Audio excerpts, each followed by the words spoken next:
Kelompok perilaku kerjasama sebagai bentuk kebersamaan di lingkungan rumah dan sekolah. Hari ini kita akan belajar tentang Bhinneka Tunggal Ika. Siapa yang ingin belajar dengan saya?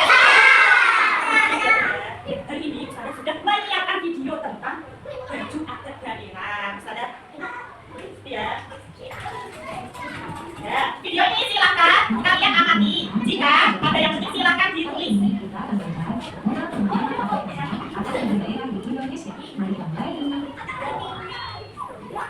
Pakaian adat Buleba berasal dari provinsi Aceh.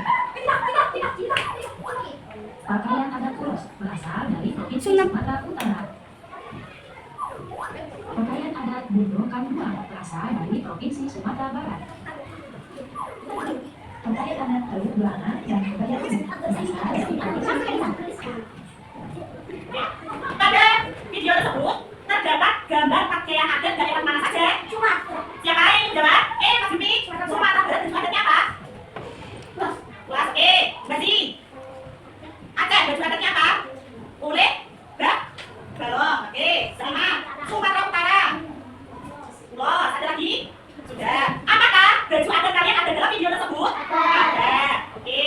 Setelah ini ya, meskipun pakaian adat kita itu berbeda-beda, ada rumah adat yang berbeda-beda, hobi yang berbeda-beda, kesukaan yang berbeda, kita harus tetap dalam satu jua, tetap berbeda dengan kita meskipun kita berbeda-beda, tapi tetap dalam satu jua yaitu bangsa Indonesia. Bangsa Indonesia, oke. Hari ini Ustazah ingin kalian berkelompok menjadi 3 kelompok. Silakan membuat kelompok. 3 kelompok. Ini sama kelompok ini, kelompok ini. Ayo Mas, ini kalian kelompok sama ini. Tidak. Apakah sudah bersama kelompoknya masing-masing? Hari ini Ustazah akan membacakan teks tentang aku dan temanku. Cara membaca yang benar. Yuk, diperhatikan saja, silakan menghadap ke depan terlebih dahulu. Ustazah akan mencontohkan cara membaca yang benar. Silakan diperhatikan ya. Aku dan temanku. Martinus siswa kelas 3 dan pindah dari Papua ke Jawa mengikuti ayahnya yang bekerja sebagai pedagang. Lalu ayah Martinus memutuskan untuk pindah karena istrinya berasal dari Jawa Tengah dan ingin menetap di Jawa dan bertetangga dengan adik. Apakah kalian sudah paham? Jika kalian sudah paham cara membaca yang benar, silakan kalian berdiskusi dengan kelompoknya. Ya, silakan berdiskusi dengan kelompoknya. Membahas tentang bacaan aku dan temanku ya. Tulis isi dari cerita tersebut ya. Kemudian setelah ditulis, nanti presentasi di depan masing-masing kelompok. Oke, sudah paham? Oke, silakan dibaca dan dicari inti dari cerita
nggak boleh. Kalau